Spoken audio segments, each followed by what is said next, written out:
Let's pick up on that and turn to this idea of whether or not level 3 will actually liberate your business or sector in Rick's case, or is it in fact potentially a double-edged sword? I mean, it seems that level 3 is a bit like halfway, not quite as strict as we were in level 4, obviously, but without the freedoms that we're all longing for at level 2.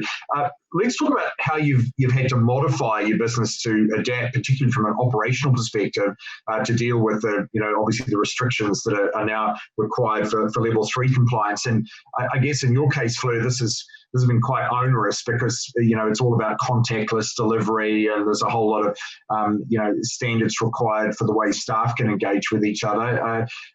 And the other question I'm interested from the hospo point of view is some of this actually worthwhile, that all this work you've got to do and you're barely sort of covering your margins? I mean, that must be a worry as well too. Yeah, look, I think that we fairly quickly came to the conclusion that level 3 is a pretty difficult environment for a hospitality business to operate in, and we've made some clear decisions around most of our sites will remain closed, and still even at level 2 the viability of them, because they're quite big beasts to open up. You don't just sort of walk in there and turn on the fryer and get away with it. There's a lot goes into it, and we've done some great negotiations with landlords that why we are remaining closed, that we are getting some relief, so we don't want to upset that apple cart. But look, last night we did open, yesterday we opened 2 of our smaller sites, our Hawker and Roll, which is a fast casual sort of grab and go type place. We opened in Queenstown to, a reasonable trade.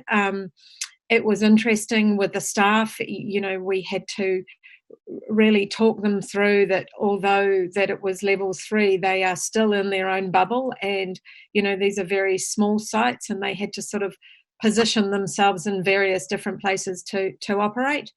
But look, it went okay. We opened our other site in Sylvia Park, and that was not okay. And I think that in Queenstown it just showed we've got some really good local support. So all of those things going forward are going to be our customer engagement we watch pretty closely, and that's something that for the success of our business into the next 2 or 3 months is going to be vitally important, because even though we can survive now, we may get 2 months down the track and that may be a completely different outcome. Tell us a bit about the way you're sort of using technology, because I've been amazed that in the last 3 or 4 days, I've probably had about 6 texts from restaurants that I've long since forgotten that they actually even have my mobile number anymore, but they have been proactively, out there promoting the fact that they've got, and I can't blame them. I'd be doing the same, obviously, if I did it. But have you been, looking at technology options? Yeah, look, we're a pretty high tech company. That's one of the things that we pride ourselves on. We've been first to market on a lot of things.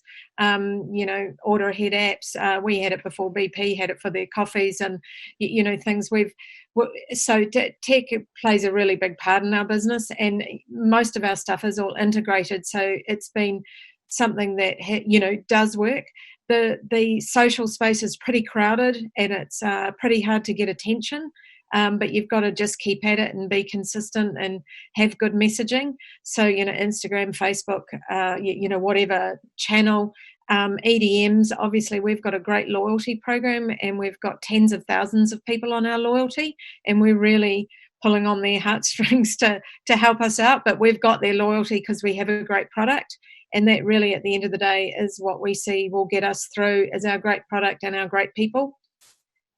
If we think of construction, Rick, you've probably got it a bit easier than Fleur, because largely you can get back to business, and while there might be some site constraints, you can largely kind of get on with it again. The tools are back in gear. But are you seeing perhaps some of the limitations within level 3 that will still be a constraint for your business as well too? Most of from site to site, some will be operating pretty much as normal. Others might be down. Productivity might be down 20 or 30%. The issue with that will be is how we cover the costs. Is that something, because with a low margin business like ours, 20 or 30 decrease in productivity has a major impact on the bottom line.